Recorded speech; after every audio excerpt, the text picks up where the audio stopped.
Now we're going to get down to the nitty-gritty of what Indians are all about. I still say we Indian people are believers in the truth. This is the way of life that was given to your people. You're born an Indian, you're going to die an Indian. Indianness is a good life. You're facing an Indian this afternoon. Good Saturday afternoon out there, everyone, and welcome to your number one source for Native American television news, Native News Today. I'm your host, Jason Salzman. Welcome you into the Muskogee Media Studios. We've got a great show lined out for you today. Hope everybody is having a great weekend. Last weekend in the Mound Auditorium, Principal Chief James Floyd of the Muskogee Creek Nation giving his State of the Nation address. We'll have that a little bit later for you here on the program if you missed it on the live stream. But our first thing this week, we went to the Muskogee Nation Business Enterprise and sat down with the CEO there, Mr. Woody Anderson, and talked with him about a host of topics. But really, one of the things that drove us to MNBE was to talk and clear up and get some information directly from the source of their CEO, Mr. Anderson, to talk about some of the things that MNBE does, some of the accusations levied, some of the things, giving him a chance to speak to some of the things that really are out there about the enterprise. So we really appreciated to have Mr. Anderson on, and here's that interview. Woody, start off by basically giving us a basic overview of MNBE and really your operationals from day to day, and just giving the citizens out there an idea that may not know of what you guys do and what you control. You bet. You know, MNBE, we have a couple of divisions that we have. Our professional services, which in the past has been primarily with our staffing, and then some of our work that we've done in Afghanistan with security and logistics. And then we also have a what we call now a technology services group that previously was called our fire and security. Those guys do the access control, life safety, they do the surveillance cameras, and then we also have, in the past administration, took over operations of the travel plazas. So we have the travel plazas here in Okmulgee and also the one in Muskogee. During this period of time, we've also bought we've become a development agent for Rex's chicken. So we are developing the Rex's chicken. We have a development agreement for about 36 states, and we'll also be building our Rex's chickens here in our area here, Okmulgee, Muskogee, and we're looking right now in Tulsa. So all right, within the creek boundaries. Within the creek boundaries, right. with the ones that we built. Yeah. Talking about the process that you guys go with and everything like that, who and when are you guys reporting to? Are you reporting to the council on a regular basis? Yeah, we report to the National Council quarterly. We go to Business, Finance, and Justice, and have been for a number of years. At one point we was doing it monthly, but in the past year or so it's been on a quarterly basis. We've talked to other businesses too, and other interests such as One Fire Holding that are similar to you all but different too. Can you talk about those differences? Well, I think a lot of the things that they do, there's some different business activities that they do. I know that they look at more investment type opportunities. More of what we have been involved in has been the contracting side with the federal government. So I think if you looked at the primary difference in us is a lot of that has been in the SBA 8A program, setting up those companies to be able to do that, because that's where we have a great deal of experience. Talking about some of the business interests that you mentioned, not only Rex's, but specifically the travel plazas, how do you feel they're doing under your relatively new leadership of those businesses? Well, we feel like they're doing well. Whenever we took those over, they were handed over to us, and at the time they weren't doing well, and so they're profitable. The other thing that I think is such a key piece to the travel plazas, and I reported this here recently to the BF&J committee, something I didn't know is that back in 1997, the tribe entered into a fuel compact with the state of Oklahoma, and because of these travel plazas and because of that fuel compact, since 1998, the tribe has received approximately $37 million back in fuel tax. So the travel plazas are very important to the Muskogee Creek Nation, and probably the development of more of those operations for us. So, any concern with the new loves we see going up here just down the road and some of that? Any concern or plans in place to sort of maybe take that hit a little bit if you have to? Well, you know, we had that happen in Muskogee. There was a quick trip that come into Muskogee. You're always going to have competition. You know, we've been planning for some time for wanting to build a new travel plaza. We have one in design, but we know that, you know, looking at this year, the tribe may have limited funds to do that. So without that, then we may be looking at a second option of what we want to do with the travel plaza. But with the gaming, there's a lot of revenue that comes back into the nation from gaming, and then the taxation that comes back from the state. So, you know, our deal is to make that a good experience. We've got Burger King in there. We're also talking about to Burger King about the other options, other franchises they have to bring into our travel plaza. Woody, you're in a position as director over here that puts you sometimes in a little bit of a position to be scrutinized, and especially your operations. You understand that, but as you look at it from a citizen's perspective, there's always going to be a perception of MNBE versus a reality of MNBE. That goes with any tribal program that we have.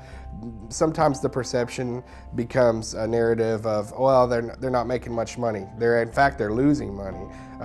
What's the reality for you versus that perception? I mean, I know that you can hear those grumblings. What would you say to those? Well, I think the piece to that is that MNBE and what we do is never going to match gaming. Gaming is a totally separate operation for what we do, and they do tremendous things. The other piece that we bring to this is that MNBE has made money in the past. What we've been, I think, in prior years has been given opportunities to have to manage some things that were a little bit difficult and added to us. And so we, as MNBE, invested and actually provided in-kind services to operate these things that the tribe didn't have to pay for. So the other thing is that we create job opportunities. For 13 years, this business has been in existence. So we've created jobs that are consistent, that keep people here within this county to be able to come here every day and work. We have single moms that work with us, that they're able to participate with their families and everything. So when you look at that what we're able to do from that standpoint, we've been a consistent business for some period of time. That's important, and it's more than just giving a check back.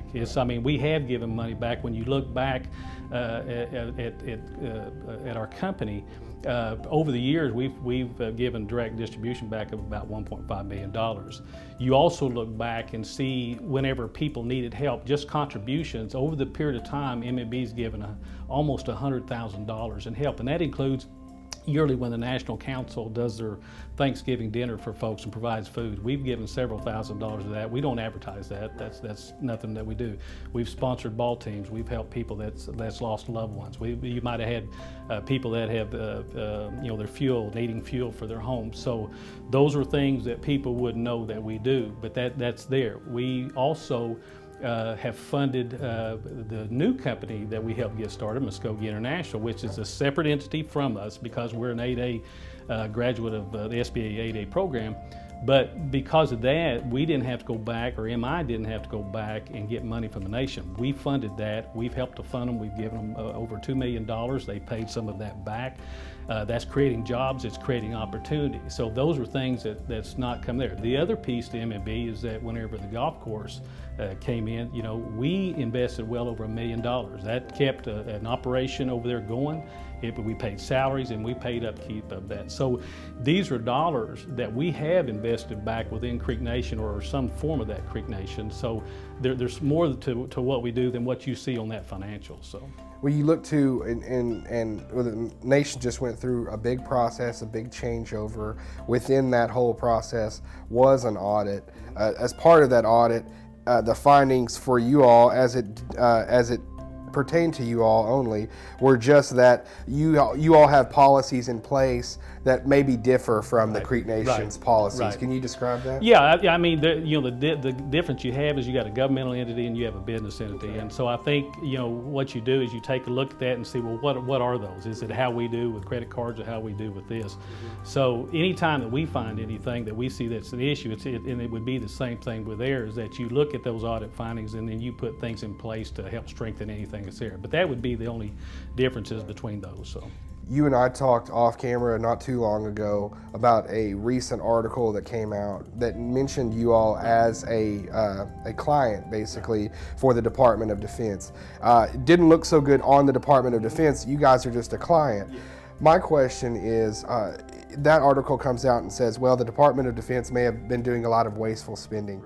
Do you take an article like that, and do you all as a team look at further partnerships with a little bit more of a fine-tooth comb, and you say, we want to stay away from maybe some of that negativity if we find out that those people are maybe wasteful spending? Or for you all, is it just a business decision? You provide the service, in this case, transportation security services, that are within the scope of your operation anyway? Well, I think you have to remember that's the federal government deciding what their scope is. So we don't determine it. All we do is we respond to it, and I think when you look at that, that's a whole different environment over there.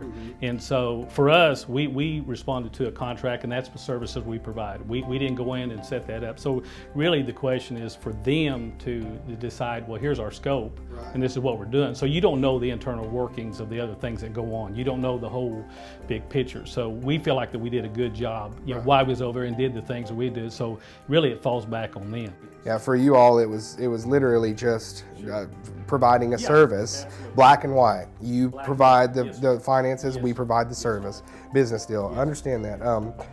But for that, do you look at that and you say that doesn't dissuade you though from pursuing a contract again with them? Not at all. Okay. I mean, I think what you're going to see is that if they had issues, then they clean up their issues. If that was the case, you wouldn't do business with anybody, because really these folks are the ones responsible for putting their scope together, how they contract and everything. We have no control over that. So we look at opportunities to see what is a good fit for us and what we do.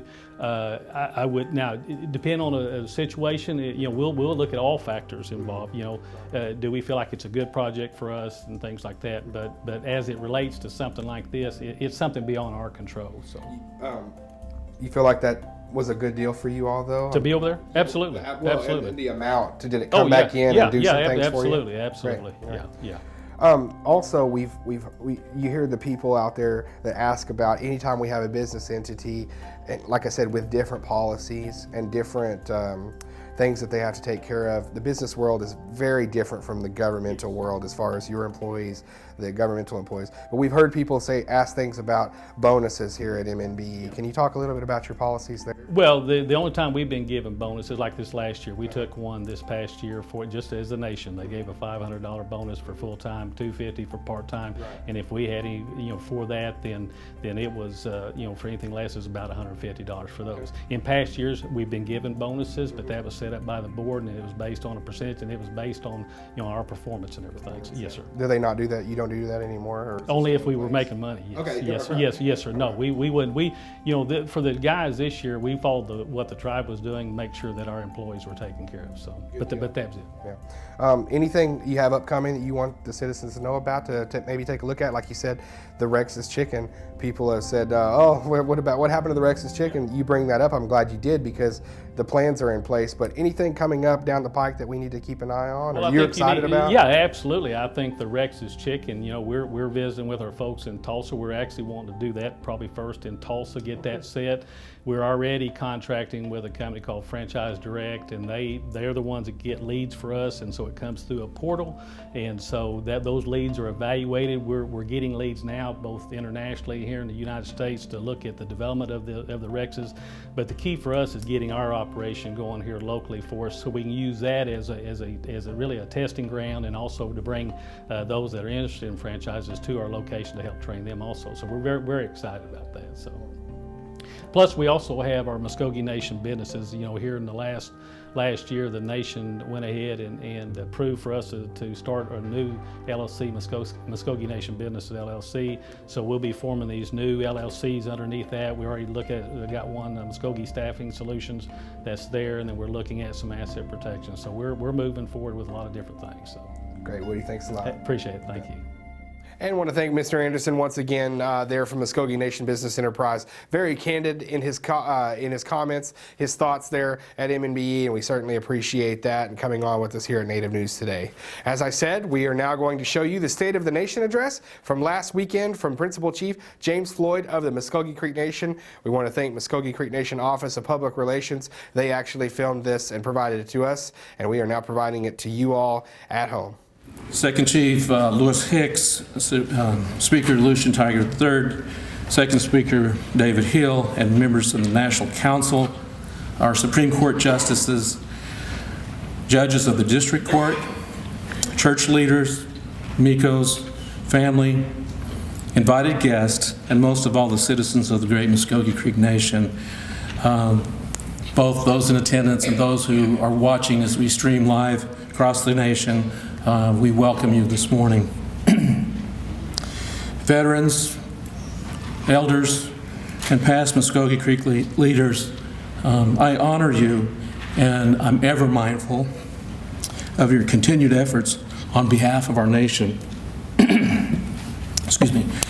Since taking office 4 weeks ago, Second Chief Lewis Hicks and I have begun a thorough review of policies and procedures to ensure full compliance and efficiency in all departments. Also, an outside program compliance audit was recently completed to independently review our compliance practices. It is with that knowledge,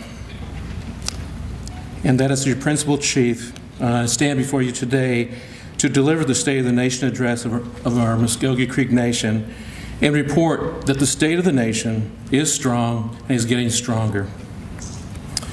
We are working closely with the National Council to establish a firm foundation to administer programs and services, to establish standard practices in all departments, and ensure that we are compliant in all regulations and laws.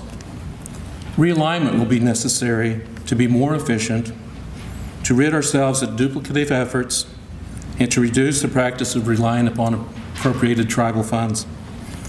We will continue to strive to be practical, set clear priorities, and be open-minded, and to have open communication with staff and citizens. Specific efforts that we are undertaking, I will outline in the remainder of my remarks. Excuse me. In financial management, I am pleased to announce that after much hard work and consultation with the National Council, we presented a balanced budget for the remainder of 2016 for the executive branch. We have carefully managed vacancies. We've reduced consultant contracts. We're improving management of tribal vehicles and reducing travel costs. We have already started work on the 2017 budget to fund program operations without interruption of services. As of December 31st, 2015, the nation's permanent fund has grown to a market value of $304 million, and we are working diligently to ensure its continued growth. In economic development, during the first month of our administration, all business enterprises have reported to the National Council and to the executive branch. This change in practice has provided opportunities for us to understand the present state of income-producing companies and ways to improve operations to increase revenue growth from our investments. With continued and regular reporting, I am confident that we will see a more successful and profitable year for our businesses. Yesterday, River Spirit celebrated its topping out ceremony for our new resort hotel. With our construction partners and hundreds of workers, we participated in the time-honored tradition of placing a ceremonial tree and construction beam atop the highest point of our 27-story resort hotel. This symbolizes a significant milestone. The conversion of the Margaritaville Resort is on schedule and will open later this year. In employment and training, I'm grateful for our cabinet members that are here in attendance with us today for their service and for their leadership. To our staff, demonstrating a commitment to the work that we have in being on time and serving our citizens, we support you, and you will remain a valuable asset to our nation.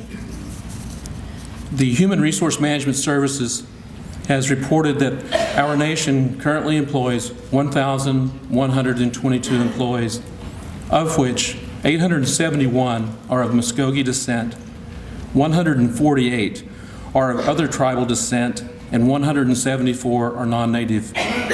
As the nation continues to grow, we will be working to be more efficient at providing Creek citizens with job opportunities. With support from the National Council, we have started an apprenticeship program to train tribal citizens to become licensed electricians, heating and air conditioning technicians, plumbers, and carpenters. We plan to expand that to incorporate high school students from VOTEC schools in summer training programs to help them earn advanced certifications upon graduation from their programs.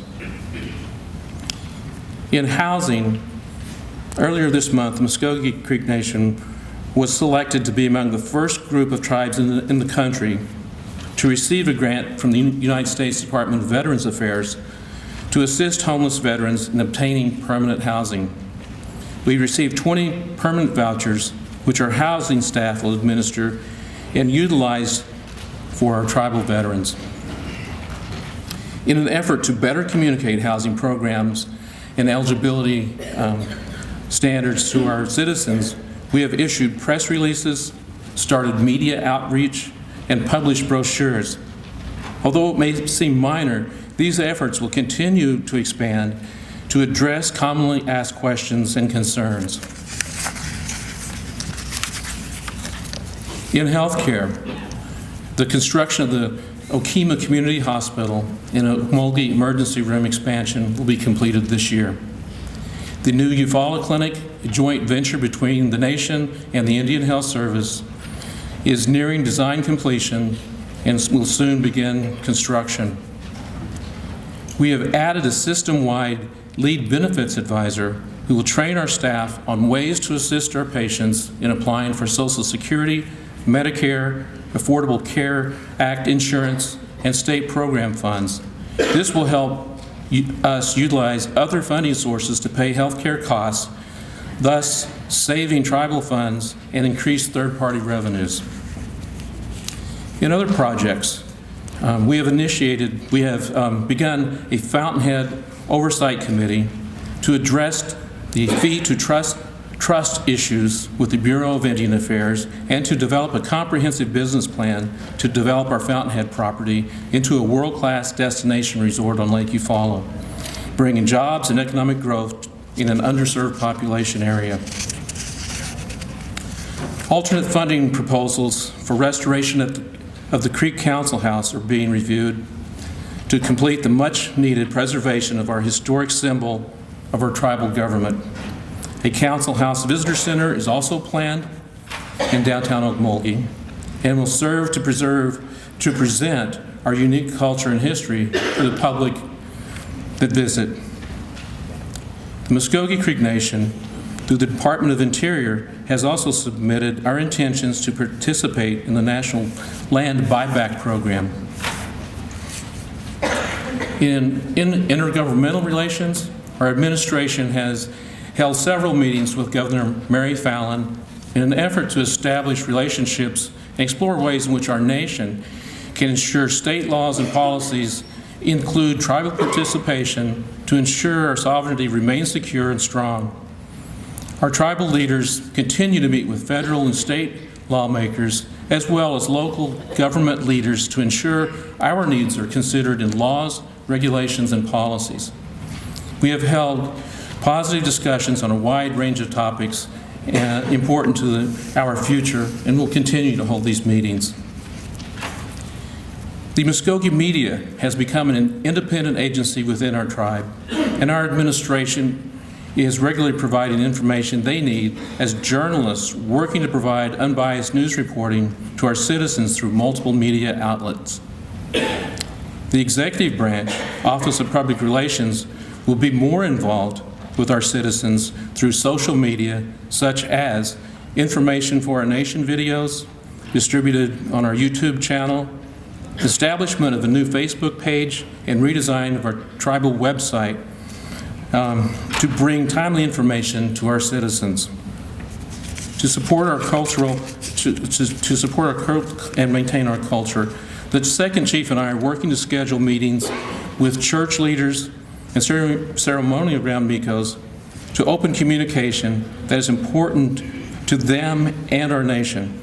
We want to make sure that our administration seeks their guidance to ensure our programs and services reflect our religious and cultural values. As our administration undertakes this vast responsibility for our nation, we promise our full commitment to you. And ask your commitment as well, as it will take much time and effort to achieve our goals and elevate our tribe. We will remain open to suggestions and comments from you to better address the issues that we face. With this mutual commitment, I see a prosperous future for our nation for the next 4 years and for future generations.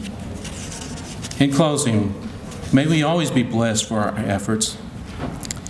May our Creator guide us in the right direction, and may He always bless us as a great nation. Mado. All right, there you have it, the State of the Nation address from Principal Chief James Floyd. Thanks again to the Public Relations Office here at Creek Nation for providing that. Also to Mark Abbott for shooting it and providing it to us. So thanks everybody out there for watching this week. We really appreciate you. We're getting a lot of good feedback out there from people on social media and also just people seeing us in the streets. Love your program. Watch you every Saturday. Even have County Commissioner Mr. Bobby Hardridge. We'll talk to him next week. But he said, hey, Jason, watch you guys every Saturday. I really appreciate the program. He's a good Creek citizen, a guy that's been around the tribe a long time, does great work for our county here in Okmulgee. So that's just one example of the folks that tune in, want to see the coverage that we're providing, and we certainly take that responsibility very highly on ourselves and really prioritize it to put out a great show for you all. So with that in mind, we'll have some great things to put out next week, too. I'll be talking with some people. As I said, Bobby Hardridge there. Also, Mr. Kyle Settlemeyer. He went on a big-time trek, the Appalachian Trail. He is a Creek citizen. So we want to show you guys out there that we're going to continue with our features mixed in with all of our news coverage. So nobody out there panic or anything. We're going to have those great features that you love. Just getting to a lot of hard news here in our infancy stages of our new Freedom of the Press Act. We certainly appreciate that as well too, and I'll be talking a lot about that too in the coming months and some more things that we're working on. So I want to thank everybody for the YouTube channel, the response we're getting there. Please keep going to the channel, keep subscribing, going to our Facebook page. We've got lots of new likes on there, new people following. Might even put out some of the followers, they have ideas for segments, things like that. You may even see legit cooking from Rusty Gertie on the show coming up. So you never know what's going to be on our program. We love our viewers. Keep following us on Twitter, keep Instagram now at Muskogee Media. Check out some of our photos that we have throughout the week, some of our people out there doing some of the stories. So lots of great content there for you, lots of things to go check out before you see us on Saturdays. For Jared Moore, Devaney Luxinger, I'm Jason Salzman. We're Native News Today. Hey, everybody, have a great week. We'll see you next time.